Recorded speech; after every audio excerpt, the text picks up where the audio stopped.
ഗ്രാമിക ന്യൂസിലേക്ക് സ്വാഗതം. ശത്രുപക്ഷത്തുള്ളവർ പ്രബലരായതിനാൽ ഇന്ത്യയിൽ കമ്മ്യൂണിസ്റ്റ് പാർട്ടികളുടെ ഐക്യം അനിവാര്യമാണെന്ന് CPI സംസ്ഥാന സെക്രട്ടറി ബിനോയ് വിശ്വം. ഫാസിസ്റ്റായ RSS നയിക്കുന്ന BJP-യാണ് നമ്മുടെ മുഖ്യ ശത്രു. അതിനെതിരായ പോരാട്ടം അനുസ്യൂതം തുടരേണ്ടതാണെന്നും ബിനോയ് വിശ്വം പറഞ്ഞു. CPI കേരള ഘടക രൂപീകരണത്തിന് വേദിയായ വിവേകാനന്ദ വായനശാലയുടെ പുനഃസ്ഥാപനവും P. നാണു സ്മാരകത്തിൻ്റെയും ഉദ്ഘാടനം പിണറായി പാറപ്പുറത്ത് നിർവഹിച്ച് സംസാരിക്കുകയായിരുന്നു അദ്ദേഹം. എല്ലാം കൈപ്പിടിയിലൊതുക്കുമെന്ന് പറഞ്ഞ മോദി ഇന്ന് ഭയപ്പാടിലാണ്. കാറ്റുമാറി വീശുകയാണെന്ന് മാധ്യമങ്ങളും പറയാൻ തുടങ്ങിയിരിക്കുന്നുവെന്നും അദ്ദേഹം പറഞ്ഞു. പണമാണല്ല, ലാഭമുണ്ടാകുന്നത് എന്തും ചെയ്യാം, പണക്കാർക്ക് സർവ്വതത്തിൽ കൊടുക്കാം. ഈ വാദഗതിയാണ് വലതുപക്ഷത്തിന്റെ കാറ്റായി ലോകത്തെല്ലാം വീശുന്ന ഈ കാറ്റ് ലോകത്തെ പഠിപ്പിക്കാൻ ശ്രമിച്ചത്. ആ പാഠങ്ങൾ തീർച്ചയായിട്ടും ഇന്നും പ്രബലമായിട്ടുണ്ട്. മോദി ആ പാഠത്തിന്റെ വക്താവാണ്. വലിയ അളവോളം കോൺഗ്രസ് നയിച്ച പാതയും നടന്ന പാതയും അതേ പാത തന്നെയാണ്. അതുകൊണ്ടാണ് അത്തരം പത്രങ്ങളെ നമ്മൾ വലതുപക്ഷം എന്ന് വിളിക്കുന്നത്.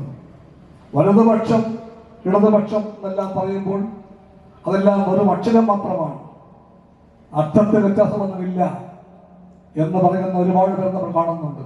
ഇടതുപക്ഷക്കാരാ, നിനക്ക് യാതൊരു പ്രത്യേകതയുമില്ല, നീ വലതുപക്ഷമായി മാറിക്കഴിഞ്ഞു എന്നാണ് അത് പറയുന്നത്. ആ വാദഗതിക്ക് നാം വഴങ്ങാവൂ. ഇടതുപക്ഷവും വലതുപക്ഷവും ഒരുപോലെയല്ല, ഒരുപോലെയാകാൻ പാടില്ല. ഇടതുപക്ഷം വലതുപക്ഷമായി മാറിയാൽ ഇന്ത്യയിലെ പാവങ്ങൾക്ക് പിന്നെ ആശയർപ്പിക്കാൻ പിന്നെ ഒന്നും ഉണ്ടാവുകയില്ല. CPI ജില്ലാ സെക്രട്ടറി CP സന്തോഷ് കുമാർ അധ്യക്ഷനായി. വായനശാലയുടെ ഉദ്ഘാടനം CPI ദേശീയ എക്സിക്യൂട്ടീവ് അംഗം P. സന്തോഷ് കുമാർ MP-യും നിർവഹിച്ചു.